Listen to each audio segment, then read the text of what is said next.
Hello बच्चों, कैसे हैं आप सब। आज का जो हमारा टॉपिक है वो है नेशनल इनकम के अंदर इनकम मेथड। तो चलिए स्टार्ट करते हैं। तो देखिए, जो नेशनल इनकम के अंदर इनकम मेथड है, जो इनकम मेथड से निकल के आता है एनडीपी एट एफसी, यानी कि net domestic product, net domestic product at factor cost, eight factor cost. और इसी को हम लोग डोमेस्टिक इनकम के नाम से भी जानते हैं। जैसे आप सबको मालूम होगा कि जीडीपी एट एमपी को डोमेस्टिक प्रोडक्ट कहा जाता है, उसी तरह यहाँ पे एनडीपी एट एफसी को डोमेस्टिक इनकम कहा जाता है।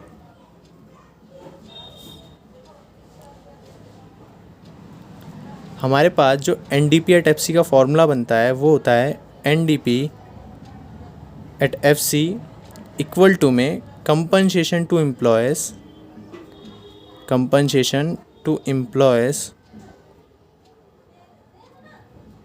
मतलब जो कंपनसेशन होता है एम्प्लॉयज़ को, जैसे सैलरी, वेजेस, ये सारे क्या होते हैं, कंपनसेशन एम्प्लॉयज़ को, जो उसकी काम के बदले हम उसे क्या कर रहे होते हैं, कंपनसेट, उसे क्या करते हैं, कंपनसेशन ऑफ एम्प्लॉयज़ या कंपनसेशन टू एम्प्लॉयज़। दूसरा होता है हमारा ऑपरेटिंग सरप्लस, ऑपरेटिंग सरप्लस, यही यहाँ पे सबसे इम्पॉर्टेंट पार्ट है। और तीसरा होता है हमारा mixed income, mixed income of self employed, mixed income of self employed.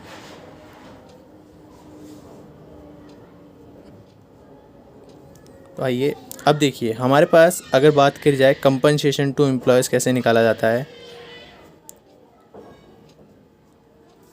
Compensation to employees को निकालने का जो तरीका होता है वो होता है, आपके पास वेजेस गिवन होंगे, सैलरीज़ होंगी, उन सबको प्लस करेंगे, ठीक है। एक होता है डियरनेस अलाउंस, जिसे कहा जाता है डीए, जो बेसिकली महंगाई भत्ता भी कहा जाता है, ठीक है। या और कोई भी अदर ऐसे बेनिफिट जो एम्प्लॉयर को, एम्प्लॉई को एम्प्लॉयर की तरफ से मिला है, और इसके अंदर प्लस करेंगे social security contribution by the employer, by the employer. यहाँ पे ये वर्ड ध्यान देंगे कि यहाँ पे कभी कभार एम्प्लॉय भी लिखा होता है, बट हमें किसका लेना है, एम्प्लॉयर का, ठीक है। दूसरी चीज़ है यहाँ पे अब हम निकालेंगे, वो होता है हमारा operating surplus, operating surplus. Operating surplus दो चीज़ों से मिलके बनता है, एक होता है income from property, income from property, और दूसरी चीज़ होती है हमारी इनकम फ्रॉम एंटरप्रेन्योरशिप, दूसरी होती है हमारी एंटरप्रेन्योरशिप। अब देखिए, इनकम फ्रॉम प्रॉपर्टी जो होता है, इनकम फ्रॉम प्रॉपर्टी को निकालने का तरीका होता है, ये तीन चीज़ों से मिलके बना है। पहला है रेंट, दूसरा है रॉयल्टी, और तीसरा है हमारा इंटरेस्ट। तो अगर कभी क्वेश्चन में हमें इनकम फ्रॉम प्रॉपर्टी ना दिया हो तो हम क्या करेंगे, रेंट प्लस में रॉयल्टी प्लस में इंटरेस्ट, तो इससे क्या निकल के आ जाएगा हमारा इनकम फ्रॉम प्रॉपर्टी। अब बात आती है income from entrepreneurship. Income from entrepreneurship मतलब होता है जो नए बिजनेस के आइडियाज़ लाते हैं या इनोवेशंस करते हैं, उन्हें क्या कहते हैं हम, एंटरप्रेन्योरशिप। अगर मान लीजिए आप एक बिजनेसमैन हैं, तो आप जब भी काम करेंगे तो उसके बदले आपको बिज़नेस से क्या मिलेगा, बिज़नेस से हमें क्या मिलता है, रिवॉर्ड्स, और रिवॉर्ड्स का नाम होता है प्रॉफिट। तो अगर इनकम फ्रॉम प्रॉपर्टी निकालने की बात आए तो हम किस तरह निकाल सकते हैं कि उसका इक्वल होता है प्रॉफिट, ठीक है। और प्रॉफिट के तीन हिस्से होते हैं, प्रॉफिट तीन चीज़ों से मिलके बनता है। अगर डायरेक्ट प्रॉफिट गिवन है तो हम यहाँ डायरेक्ट ये पुट डाउन करेंगे, अगर नहीं गिवन है तो हम किन किन चीज़ों को प्लस करके प्रॉफिट को निकाल सकते हैं। तो वो पहला होता है कॉरपोरेशन टैक्स, कॉरपोरेशन या कॉर्पोरेट टैक्स के नाम से इसका आपकी बुक में क्वेश्चन मिलेगा। और दूसरा होता है हमारा डिविडेंड। डिविडेंड वो होता है जो शेयर्स पे रिटर्न में मिलता है, ठीक है। और तीसरा होता है रिटेन्ड अर्निंग, रिटेन्ड अर्निंग्स। ये हमारे प्रॉफिट का पार्ट होता है जो हम सेव करके रखते हैं, और इसी को एक और नाम से भी जाना जाएगा, इसी का एक और नाम है अनडिस्ट्रीब्यूटेड प्रॉफिट्स। तो ये हमारा पूरा फॉर्मूला है नेशनल इनकम का, आप लोग इसे नोट डाउन करिए।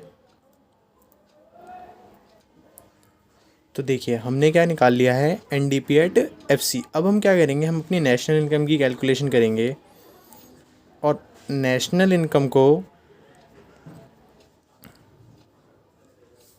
हम एनएनपी एट एफसी के नाम से जानते हैं।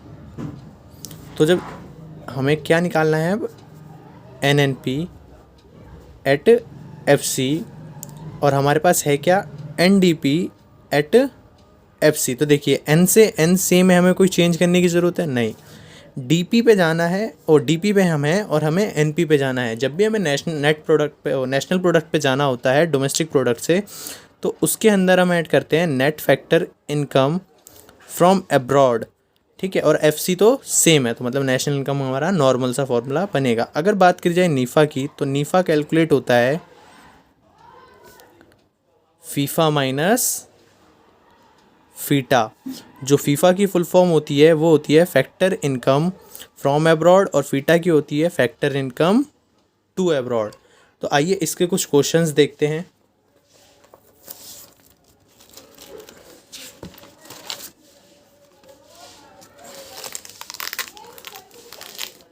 देखिए हमारा पहला क्वेश्चन है जिसके अंदर हमें कैलकुलेट करना है नेशनल इनकम, और हमें प्रॉफिट दे रखा है 1500, रेंट दे रखा है 1300, नेट इनडायरेक्ट टैक्स की वैल्यू 350 दे रखी है, मिक्स एम्प्लॉयड दे रखा है 600, कंपनसेशन ऑफ एम्प्लॉयज़ दे रखा है 3000, depreciation 300, net factor income to abroad 200, और excess of imports over export is 5000। तो ये बेसिकली हमारा नेट इम्पोर्ट्स हो जाएगा,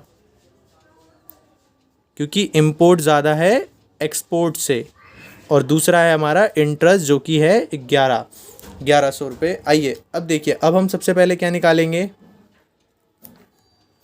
सबसे पहले हम कैलकुलेट करेंगे एनडीपी एट एफसी, और वो होता है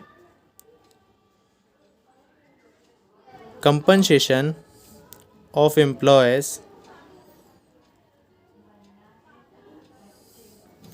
प्लस में operating surplus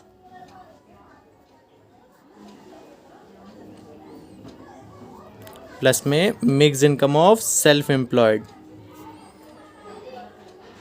mix income of self employed.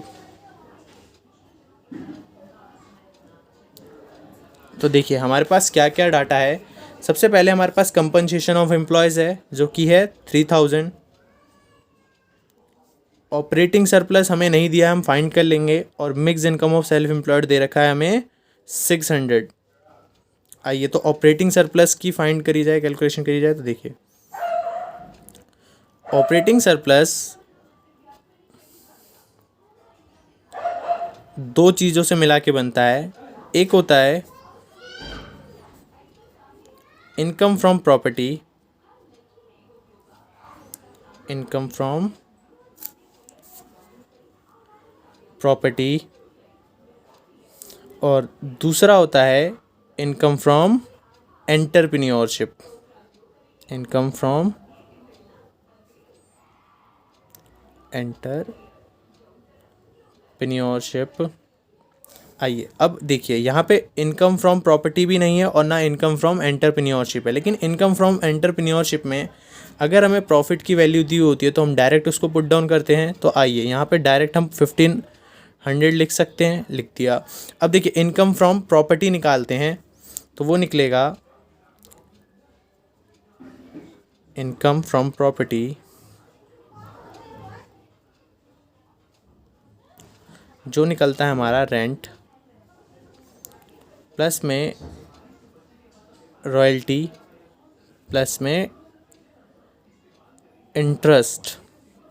अब हमारे पास रेंट की वैल्यू है, बिल्कुल है, और रॉयल्टी नहीं है, और हमारे पास इंटरेस्ट की भी वैल्यू है। तो इनको जब हम ऐड करेंगे तो ये आएगा 2400 और ये हमारा है 2400, है ना, और इनको प्लस कर देंगे तो जो ये आएगा 3900। तो यहाँ पे अब इसको पुट डाउन कर देंगे तो यहाँ पे हमारी जो वैल्यू आएगी वो आएगी 7500। ये हमारा NDP एट FC आ गया। इससे हमें नेशनल इनकम कैलकुलेट करनी है। तो अब हम क्या करेंगे, हम NNP एट FC को कैलकुलेट करना है, जिसे हम नेशनल इनकम भी कहते हैं।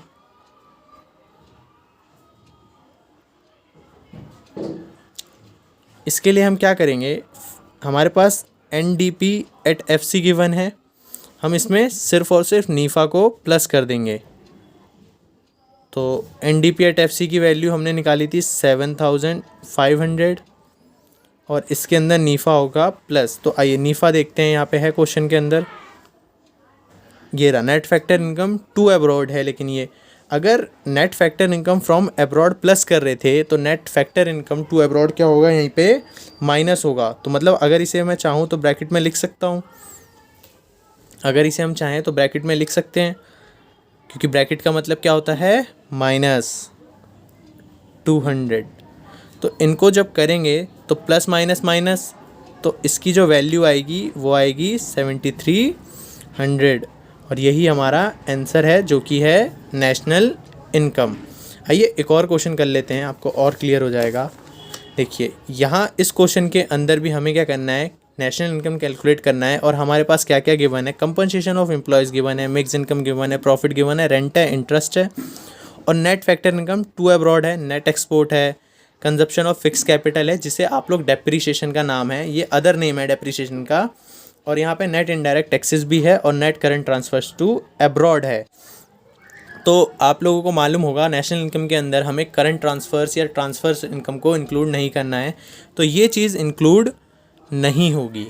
बाकी चीज़ों को हम देखते हैं हम क्या करेंगे। सबसे पहले हम फाइंड करेंगे NDP एट FC और उसका फॉर्मूला होता है कंपनसेशन ऑफ एम्प्लॉयज़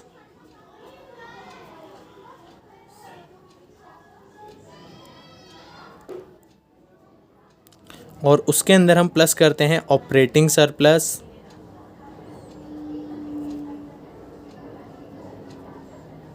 और उसके अंदर हम प्लस करते हैं mix income of self employed.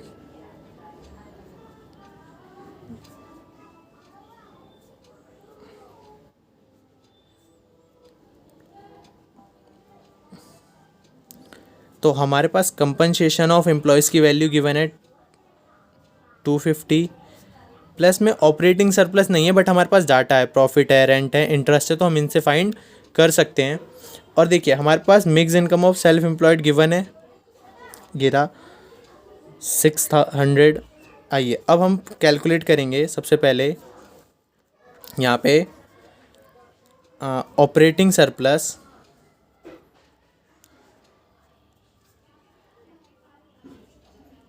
और जो कि कैलकुलेट होता है हमारा इनकम फ्रॉम प्रॉपर्टी और इनकम फ्रॉम एंटरप्रेन्योरशिप।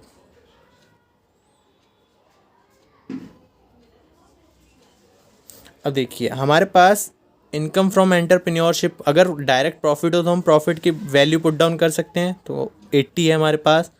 अब हम इनकम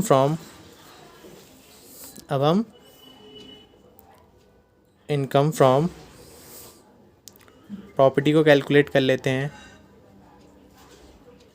तो इसका फॉर्मूला होता है रेंट प्लस में रॉयल्टी प्लस में इंटरेस्ट। तो हमारे पास रेंट की वैल्यू गिवन है, ये देखिए हमारे पास रेंट की वैल्यू कितनी है 30, तो हम यहाँ पे पुट कर लेंगे 30। हमारे पास रॉयल्टी नहीं है, लेकिन इंटरेस्ट की वैल्यू है हमारे पास, ये रही, ये देखिए 40 है, तो इसको पुट डाउन कर लेंगे यहाँ पे 40, तो ये आएगा 70। और यहाँ पे जब हम इसको पुट डाउन कर देंगे तो ये आ गया 150, तो इसको अब हम यहाँ पे पुट डाउन करेंगे तो हमारी जो NDP एट FC वो आ जाएगी 1000। लेकिन ये हमारा अभी फाइनल आंसर नहीं है, क्योंकि क्वेश्चन में हमें नेशनल इनकम कैलकुलेट करने को बोला है, जो कि होता है NNP एट FC, और उसके लिए हमारा फॉर्मूला क्या होता है NDP एट FC प्लस में net factor income from abroad. तो आइए हम क्या करेंगे, यहाँ पे हम उसकी वैल्यू लेंगे, ये है 1000 प्लस में नीफा देखा जाए, क्वेश्चन में गिवन है हमारे पास net factor income to abroad है माइनस का, तो हम भी क्या करेंगे यहाँ पे माइनस का लगाएंगे, तो माइनस माइनस क्या हो जाएगा, क्योंकि हमारे पास वैल्यू पहले से ही माइनस में है, तो माइनस माइनस प्लस हो जाएगा, तो यहाँ पे हमें सिर्फ 10 प्लस करना है, जो कि आएगा 1010। ये हमारा है आंसर, यानी हमारी नेशनल इनकम की वैल्यू। अगर आपको वीडियो अच्छी लगी तो कमेंट करके बताइए आपको वीडियो कैसी लगी है, और लाइक करें, सब्सक्राइब करें, और ऐसे ही वीडियो देखने के लिए हमारे चैनल को आगे भी बढ़ाएं बाकियों को भी, ताकि हेल्प मिले।